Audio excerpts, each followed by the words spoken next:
Road is a bitchless guy who never felt a girl's touch until he became a powerful being like Jinwoo. But when he reaches his final battle in another world, this unlucky bastard gets his ass kicked by God and struck by Lightning-kun. He thinks it's over for good. But our boy wakes up 20 years in the past, back when he was nothing but a fucking spoiled lazy brat with no direction in life, just like you. Now he remembers everything, his family's brutal fate and how they'd given up on him. But his stepmother gives him just 7 days to prove he can use magic, or he's kicked out. But this time he's completely different. He's ready to rewrite the fate waiting for him and his family. Our story begins in the middle of a brutal battle, with soldiers screaming to take down Road and calling him a monster for using forbidden arts. But our boy arrives riding a shadow dragon, surrounded by undead forces like Jinwoo, casually farming aura before introducing himself as the monster everyone fears. He lands right in front of the enemy army, completely unfazed, knowing exactly why they call him a monster. He's the only necromancer in the entire world. The undead army charges, and the humans rush forward desperate to bring him down. Their mages begin chanting a massive fire spell, declaring there's no place in this world for forbidden magic. Then flaming meteors rain straight toward him, but he doesn't even flinch, standing there with Madara-level composure. Instead, he decides to test a mysterious forbidden spell against the entire army. But before anyone can see what happens, everything suddenly changes. He wakes up somewhere completely different, with someone calling him Young Master Road. Confused, he finds his maid Leah looking worried and telling him it's already breakfast time. He touches the mirror and freezes when he realizes the truth. He has traveled 20 years into the past. He remembers his previous life at 32, when he reincarnated into another world and became the ultimate necromancer and the most powerful mage alive, commanding an unbeatable undead army. He was basically Ainz with an army of the dead, but his enemies eventually tried to eliminate him. In the end, he used a mysterious spell and somehow returned to the past. Seeing him lost in thought, Leah tells him to hurry before the Lord punishes him for being late. He simply apologizes and says he's heading out, leaving her stunned. The cold young master she knew had never acted like this before. As he walks through the hallway, he remembers being the youngest son of a noble family that eventually fell into ruin. He had been spoiled and lazy, and when the family collapsed, everyone met their end while he could only watch helplessly. Now his powers are gone, but his memories as a necromancer remain. This time, he plans to rewrite their fate. He enters the dining room and finds his family gathered together. Baron Shiro Morris asks if his son is late again just to make excuses and skip his studies. But instead, our boy apologizes and says he has no intention of missing his lessons, promising not to skip a single class. Inside, he's thinking about how damn long it's been since he last saw his father's angry face. He then wonders how such a strict family ever went bankrupt and decides to uncover the truth behind their downfall. His older brother Leo tells him he can't stay this relaxed if he wants to inherit the family leadership. Sif immediately steps in, asking Leo not to be so hard on him and reminding him that Leo is the eldest. She offers Rhodes some food, and he thanks her, remembering that she's still just as kind as ever, but that kindness reminds him of her tragic future. In his previous life, Sif suffered terribly after being forced into a political marriage. He remembers exactly what happened, and silently vows that this time, he'll change her fate. Just then, Lady Delamoris enters and coldly asks if Rhodes is late yet again. Sif tries to protect her brother, claiming it was her fault for keeping him awake with magic lessons. But Della shuts her down, telling her to keep quiet and stop making pathetic excuses for him. Her patience is gone, and she gives him 1 week to master magic, or face expulsion from the family. Sif panics over the 1-week deadline, pointing out that even their prodigy brother needed an entire month to reach that level. But Dela refuses to listen, and threatens to strip Sif of her family name if she keeps defending the youngest. Sif immediately lowers her head, saying she would never dare disobey her. Before the argument can go any further, our boy accepts the challenge, leaving Sif freaking out over how he just agreed to something impossible. But he stays completely confident and asks his mother what he'll get if he actually succeeds. Della tells him that if he pulls it off, she'll grant him any request he wants. He takes the deal immediately, asking for permission to enter the Tomb of Heroes. His father is caught off guard by the request, but eventually agrees. If he masters magic within a week, he'll be allowed inside. Della still isn't convinced, saying a useless slacker like him could never earn a hero's blessing, and telling him to start packing his bags instead. Outside, Sif catches up and asks why he didn't simply apologize to their mother, instead of accepting such a ridiculous challenge. She explains that his laziness has seriously disappointed Della, and even Leo, their genius brother, couldn't master magic in only a week. Sif then reveals she's spent years saving enough money to keep him comfortable in the kingdom if he gets kicked out. She immediately runs off to bring him the money, while our boy can't help thinking she should have a little more faith in her own brother. Still, he admits that without all the experience from his previous life, even he wouldn't believe he could surpass Leo. But he has that experience now, and he's done sitting around. To change his family's future, he needs to act. His first goal is the Tomb of Heroes, where he plans to raise an undead army by awakening the legendary legendary figure sleeping inside. But for now, he settles for something much closer, the boss monster living in the forest behind the family castle. Not long after, he discovers the remains of a gigantic beast known as the Earth Splitter Alpha. He immediately notices how pathetic his current mana is, realizing just how badly he neglected his training in his previous life. Magic power in this world is divided into 8 major mana tiers, and while legendary mages became famous for reaching the highest levels, he had already surpassed every tier and stood at the very top. With his current mana, he can only summon a single undead, but that's all he needs. He extends his hand and commands the beast to awaken from its eternal slumber, ordering it to bow before his power. The ground suddenly cracks apart, and a massive claw tears through the earth before the entire beast finally emerges. The monster slowly approaches him, then drops to its knees and swears loyalty as his new servant. The sheer dominance gives full Jinwoo energy, except this time the undead isn't a skeleton, it's a damn boss monster. He calmly inspects the creature as mana begins glowing in his eyes. He discovers that the undead beast possesses devastating fire and earth abilities. Since a necromancer can use his servant's powers, this is exactly what he needs to prove he's mastered magic. He fires a spell at a nearby tree, blasting a hole straight through its trunk. The beast praises its master's strength, while our boy admits the power isn't bad at all, but with his current mana pool keeping the summon active drains almost all his energy, so he recalls the beast. Still, this is more than enough to shut his demanding mother up. He then remembers that the Tomb of Heroes is an ancient sacred site where the powers of legendary warriors were sealed. The souls of past heroes welcome talented youths and grant them magical blessings, making entry a dream for everyone. His brother Leo once earned one of those blessings and became a war hero, which only made their mother hate Road even more. But he isn't after some ordinary blessing. His real target is the legendary being sleeping inside the tomb. When he arrives at the kingdom's noble academy, someone suddenly calls his name. Sif is already annoyed because he disappeared after she told him to wait. She urges him to stay calm so he doesn't piss off their mother, promising she'll beg for him to stay. But our boy tells her not to worry, saying there's no way he'll be kicked out, and that he would never abandon his beloved sister. His confidence sounds convincing, but Sif still looks worried. Just then, Leah arrives and announces that his magic class is about to begin. He asks her to lead him there while Sif stays behind, thinking his words mean nothing if even Leo couldn't master magic in a week. She decides she still needs to plead with their mother. Inside the classroom, he finds several students from noble families already seated. The youngest son of Baron Ant immediately starts mocking him, calling him a slacker who finally decided to show up. The entire room laughs at his expense, but Professor Regu cuts them off, announcing that class has started and ordering Road to take his seat. Our boy remembers being humiliated like this every damn day because he couldn't control his mana, and apparently nothing has changed. But instead of reacting, he calmly bows to Professor Regu, wishes him a good morning, and apologizes for being late. The teacher is visibly surprised. He can't believe Road just apologized, since that behavior is completely out of character for him. As our boy calmly walks to his desk, the arrogant student watches him suspiciously, then huffs, convinced he's nothing but a hypocrite. Professor Regu begins explaining that mana is a mysterious force, while magic is the method used to control it. Once students master their mana, they can specialize into different classes, such as mages, healers, or assassins. The teacher explains that everyone starts as an apprentice and can climb the ranks all the way to Grand Mage. A curious girl then asks about the legendary mage tier. He explains that these mages are basically living myths, representing their nations and standing as the ultimate dream for anyone who practices magic. Unfortunately, they've become nothing more than legends, with the kingdom of Tatis not producing a single legendary mage in 700 years. He warns the students to focus on mastering basic mana if they want a place in society, especially before turning 13. That's when the class clown points straight at Road, saying there's only one person in the room who still hasn't mastered mana. He mocks him for studying there for 3 years and still knowing nothing. Our boy calmly tells him it's none of his business and says he'll master everything within a week. The bully immediately bursts out laughing, announcing to the entire class that the useless slacker thinks he can learn magic in 7 days. The students in the back join in, laughing and whispering about his ridiculous confidence. Even Professor Regu looks disappointed, assuming Road is still the same arrogant kid who talks big without having anything to back it up. But our boy knows he could reveal his power right now. He simply chooses to wait until the end of the week, keeping that Jinwoo-style hidden power under wraps until the perfect moment. Later that night, Sif visits her mother's room for a serious conversation. Della calmly drinks her tea and asks why her daughter came so late. Sif bows and sincerely begs her mother not to throw her youngest brother out of the family, no matter what happens. Della suddenly slams her teacup down and angrily asks why Sif keeps defending that good-for-nothing. She reminds her that despite being broke, their family still carries noble pride, while all the other children learned magic at a young age. Road is already 12 years old, and in her eyes, there's simply no place for a lazy slacker like him. Della points points firmly at Sif, making it clear the discussion is over and there's nothing more to say. Sif lowers her head, completely lost on how she can save her little brother from being punished. 7 days later, everyone gathers in the courtyard for the official magic test. Professor Regu explains that he'll be evaluating their progress, then points toward the castle windows, reminding them that their families are watching closely. Sif and Dela watch from above. Dela is already convinced Rode will embarrass himself and drag the family name through the mud again, while Sif can only stare at the courtyard, praying her brother somehow pulls this off. Meanwhile, his rival is practically celebrating, saying he's been counting down the days to watch the slacker fail. He confidently steps forward, claiming he'll show everyone what real magic looks like. Choosing the elemental mage path, he unleashes a fireball at a massive stone slab. The spell hits dead center, covering the target in smoke and sparks. He turns back to our boy, bragging that he'll never reach that level, and challenging him to show his own result. But the taunts don't even register. Our boy calmly walks toward the testing area as a dark, chilling aura begins spreading around. He raises his hand toward the stone, while the arrogant kid keeps laughing, already imagining him crying in humiliation. Up at the window, another noblewoman asks Dela if she's really going to throw her son out if he fails. Dela doesn't hesitate, saying a lazy child like him only brings shame, and that it would be better if he simply left for good. Then, our boy quietly calls the name of his bone servant, activating its fire ability. In an instant, gigantic bones and terrifying blue flames erupt across the courtyard. The sheer presence feels like Jinwoo with the limiter removed. He gathers every bit of energy he has and pours it into one attack, making sure there's no chance of failure. The rival's smug expression instantly disappears when he senses the insane amount of magic power. A massive torrent of blue fire tears across the courtyard and slams into the stone target. The impact is so overwhelming that the entire testing block is completely obliterated, leaving nothing but dust. Sif stares through the window with her mouth wide open before bursting with joy. Her little brother actually did it. The other students are frozen, unable to believe the same slacker just pulled off something impossible. Even Professor Regu is stunned, realizing that no ordinary apprentice should be capable of producing that kind of power. Meanwhile, the smug rival stands there trembling with rage, completely unable to accept that the guy he mocked is now far stronger than him. The noblewoman beside Dela looks at the destroyed target and casually remarks that the supposedly lazy boy doesn't seem very lazy anymore. Sif excitedly points toward the courtyard, begging her mother to look at how Rode actually passed the challenge. Down below, our boy simply sighs and dismisses the massive blue flame creature like it was nothing. Sif happily waves at him from the window, while Dela watches in silence, her expression suddenly much more thoughtful. But Charlie Ant is losing his damn mind. He demands to know how a slacker like Rode could possibly use fire magic, then accuses him of cheating, since everyone knows he spent his time skipping class. The other students start whispering, struggling to believe he could cast something that powerful on his own. Charlie doubles down, claiming Rode must have stolen a magic artifact from his family's treasury to avoid getting expelled. Our boy slowly turns around and coldly asks what exactly young Master Charlie Ant is implying. Charlie grins, pointing out that magic tools consume a huge amount of mana, then challenges him to cast the same spell again. Instead of arguing with the kid, he turns to Professor Regu and asks for his judgment. Unfortunately, the teacher admits that under the circumstances, Charlie's accusation does make sense. The students begin whispering even more, wondering if Rode really cheated with a stolen artifact. Up at the window, Sif starts panicking, fearing her brother actually took something from the family treasury out of desperation. If that were true, their parents would be even more disappointed in him. She immediately rushes downstairs, desperate to clear his name. Sif reaches the courtyard and begs Professor Regu not to blame Rode for everything. She even tries taking the fall herself, claiming she was the one who gave him the magic artifact. But before she can finish, our boy grabs her arm and stops her. He calmly tells her to let him handle it, then asks the professor whether casting the exact same spell again would prove he used no artifact. Regu confirms that repeatedly casting such powerful magic would clear him of the accusation. Our boy accepts without hesitation and releases his mana again. The pressure instantly becomes overwhelming, making the students sweat as they realize this isn't beginner-level power at all. With a simple command, he fires another massive blast into the remaining stone debris. Charlie stumbles backward in terror, finally realizing the slacker never needed an artifact. But the beatdown isn't over. Our boy gathers even more power into his right hand and turns his cold gaze toward the arrogant rival, giving him that Toji level, "You're not built for this" stare. Another devastating strike tears through the remaining stone blocks, reducing them to nothing. The sheer pressure becomes unbearable, and Charlie finally collapses onto the ground, completely terrified of the guy he was just calling a slacker. One of the students nervously asks if that intimidating warrior standing before them is really the same failure they used to laugh at. Sif immediately turns to her mother, asking if she'll finally stop trying to throw Rode out of the family. Della looks away and says she'll accept him for now, But the moment he goes back to being lazy, he won't have a place in the family. Professor Regu then announces to the entire courtyard that Road passed the test without using any cheating artifact. Just like that, the accusation is dead. By sunset, the Morris family's luxurious castle is glowing under the evening sky. Later, Sif and Leo meet up with their brother to celebrate his victory. He thanks them, while Leo jokes that Sif hasn't stopped talking about the test since it happened, and invites everyone to eat. The family gathers around the dining table, and Baron Shiro congratulates Road after hearing the full story from Professor Regu. He tells his son that he made the Morris family proud. Road thanks him, then respectfully asks if their deal about the Tomb of Heroes still stands. The Baron confirms it, explaining that the tomb will open in 1 month and promising to secure Road a spot. Della immediately reminds him that getting access is expensive, so he better bring back a powerful blessing and make the sacrifice worth it. His father adds that he'll now receive the same privileges as his siblings and orders him to train hard. Road bows respectfully and thanks his father for finally recognizing him. But once he's alone, his thoughts are completely different. A normal hero's blessing means nothing to him. He plans to use necromancy and crown himself king of the tomb. He remembers an unmarked grave belonging to a legendary warrior from the primordial era and plans to turn that monster of a warrior into his next servant. The only problem is that the warrior's soul is already fading, while his current mana still isn't enough to summon it. Still, he smiles. His father's new treatment gives him exactly what he needs: time and resources to train. And after a month of brutal training, that gamble pays off. Leah suddenly opens his bedroom door and announces that the Lord wants to see him immediately. Our boy stands up confidently, knowing that during the past month, he's advanced all the way to the intermediate apprentice mage tier. His growth is starting to look very Jinwoo-like. With his improved mana, he believes he's finally strong enough to summon that legendary soul. Meanwhile, his father orders Leo to escort him to the Tomb of Heroes and teach him the rules. Leo immediately accepts, firmly promising to carry out their father's command. A horse-drawn carriage rolls through the forest toward the sacred site. Inside, Leo asks if Road knows how the hero blessings are ranked. Our boy listens carefully, saying he's all ears. Leo explains that blessings have 5 rarity levels, starting with common white and going all the way up to legendary red, with each tier granting increasingly insane powers. Road asks what rank Leo received, and his brother humbly admits he only got purple. Road is surprised because purple is already an extremely high rank, which explains how Leo became a hero in the royal army. Sif proudly praises her brother, explaining that getting any blessing is difficult, while a purple one is damn near impossible even if Leo doesn't think highly of himself. She then turns to Road and tells him to at least try his best for a common white blessing. He chuckles and tells her not to pressure him, secretly thinking she'd smack him if she knew he didn't want a blessing at all. Eventually, they arrive at the Grand Tomb of Heroes, guarded by massive statues of armored warriors. The entire place is covered in cold fog, ancient tombstones, and a creepy silence that screams final boss territory. Leo explains that Road has 3 hours inside to prove himself while he and Sif wait outside. As our boy enters the dark tomb, Sif quietly hopes he can at least earn a white blessing. She holds her pendant against her chest, clearly worried about her little brother. Meanwhile, our boy walks alone through the misty cemetery, surrounded by the graves of legendary heroes. With a confident smirk, he knows he's finally reached the first step of his real plan. Leo had advised him to search for the most decorated tombs since famous mages usually grant the rarest blessings. But Road walks straight past those massive, luxurious graves without even looking twice. His brother's advice isn't wrong, but he knows the real legend is sleeping beneath an ordinary, nameless grave. And unlike everyone else chasing flashy tombs for power, he's hunting something far more valuable, a legendary soul no one even remembers. Road stops before the ancient, weathered tombstone and respectfully apologizes for disturbing the soul's rest. He closes his eyes and begins channeling his necromancy into the grave. Blue flames ignite in his eyes as he commands the ancient hero to awaken and bow before him. But the soul violently resists his command, clearly not happy about being disturbed. Our boy gets annoyed and reminds the spirit who's in charge, the king of the dead. Every soul in this world belongs to him, and he's not taking no for an answer. That dominance gives straight up Ain's energy. A towering figure made of blue flame suddenly materializes before him, revealing itself as a legendary mystic swordsman from an ancient era. Our boy calmly stares up at the massive phantom and orders it to kneel. The warrior spins his energy sword, then respectfully bows and swears loyalty to his new master. Our boy examines the spectral swordsman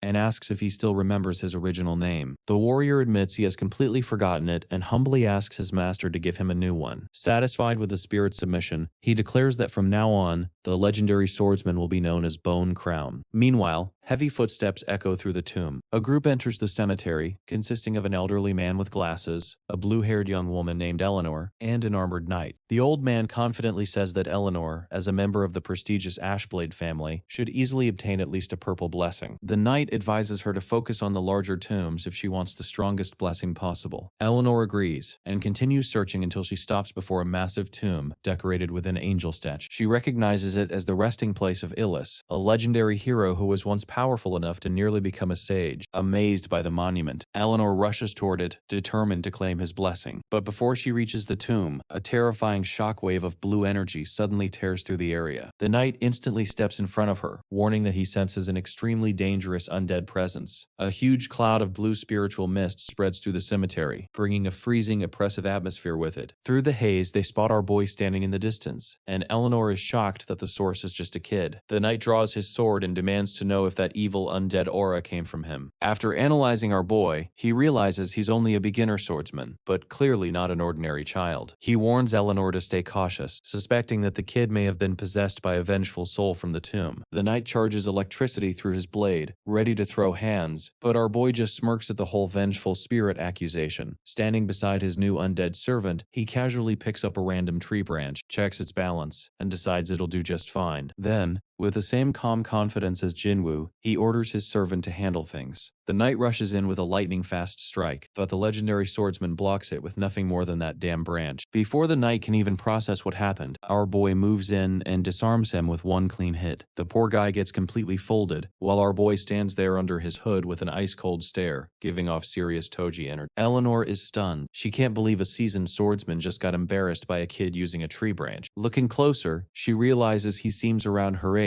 and demands to know who he is, proudly mentioning her Ashblade family. But her grandfather immediately shuts her down, warning her to watch her mouth. His reaction makes Eleanor realize this boy might be way more dangerous than he looks. The old man studies our boy carefully, wondering how he defeated his guards so easily when even he couldn't pull that off. Maybe the kid got lucky, or maybe they're looking at a monster. The defeated knight kneels and asks for another chance, but his master instantly loses his patience and blasts him backward, basically giving him the Madara treatment. After retracting his magic, the elder warns the knight that if he attacks our boy again, he'll be buried right there. He's even more shocked after realizing our boy never used mana. He won purely through swordsmanship. That level of skill is something only a true master should have. Eleanor still wants answers, but her grandfather steps forward and begs for mercy, bowing respectfully while apologizing for his subordinate's behavior. Our boy immediately sees through it, realizing the old man deliberately stayed back because he wanted to test his strength first. The elder then orders Knight Leon to apologize properly. Leon steps forward, bows deeply, and admits he was wrong to disrespect him. The knight is sweating cold, realizing this is the first time someone has beaten him without relying on some cheap trick. Using nothing but basic swordplay, our boy brushes the whole situation off, saying everything is fine since the knight didn't get hurt in that brief clash. Igna praises his flawless technique, saying only a grandmaster could pull off something that clean. Eleanor can barely process it, wondering why her grandfather is calling some random kid a senior. Our boy humbly claims it was just luck, even though he knows Bone Crown was a legendary swordsman in his prime. Igna laughs at the ridiculous humility, basically watching a monster act like he just got lucky. He introduces himself as Igna Ashblade, head of the Ashblade family, and introduces Eleanor as his granddaughter. She bows and sincerely apologizes for being rude earlier. Igna then asks which faction our boy belongs to, already assuming someone this talented must come from a powerful family. But our boy says he serves none, while admitting the Ashblades are a northern powerhouse his own family could never compete with. Igna is shocked by the lack of backing, and immediately starts thinking about recruiting this hidden prodigy. Eleanor steps closer, and asks if he also came to the tomb seeking a hero's blessing. She gets a little flustered by how close they are, while he calmly answers her. Then everything changes, when Igna suddenly starts coughing violently. Eleanor and the knight rush to him, only to realize something dark is surrounding the old man. Our boy takes one look and recognizes it as a dark curse. The guard explains that they've already tried multiple powerful healers, but nobody could figure out what was actually wrong. Eleanor tearfully reveals that her grandfather was ambushed by demons decades ago, and has suffered ever since without a cure. He quickly identifies the problem as a plague of evil spirits left by demons, something most people wouldn't even know how to treat. Eleanor desperately asks if he knows both the cause and the cure. She even promises that the entire Ashblade family will grant him anything he asks if he can save her grandfather. Seeing Igna as a respectable old hero, our boy doesn't hesitate. For a seasoned necromancer dealing with curses like this this as basically child's play. He calmly assures them that curing the old man won't be difficult, instantly bringing huge smiles to Eleanor and the knight as they ask if he's actually serious. Our boy confirms he can cure the curse, but he'll need a few special ingredients first. Eleanor nearly breaks down with happiness, finally knowing her grandfather has a real chance. Leon hands over a communication device from the Ashblade family and promises they'll provide whatever is needed. Their guard also says he'll personally come for him once everything is prepared. So our boy takes the device and agrees to the deal. Once he leaves the tomb, he realizes the trip was absolutely worth it. Summoning Bone Crown may have drained him, but it also helped push his power forward. And with his necromancy, he knows his new servant can eventually return to his former peak, basically a future Jinwoo-level undead menace. Outside, Sif immediately runs over, relieved to see her brother alive. She excitedly asks which hero blessed him and what rank he received. That's when he starts sweating, because he completely forgot to prepare an excuse without exposing what he actually gained. Leo then walks over with a serious look, instantly noticing there's no blessing energy around. He reminds his brother how much the family paid for this rare opportunity, and sighs in disappointment, saying he really thought our boy had changed. Instead,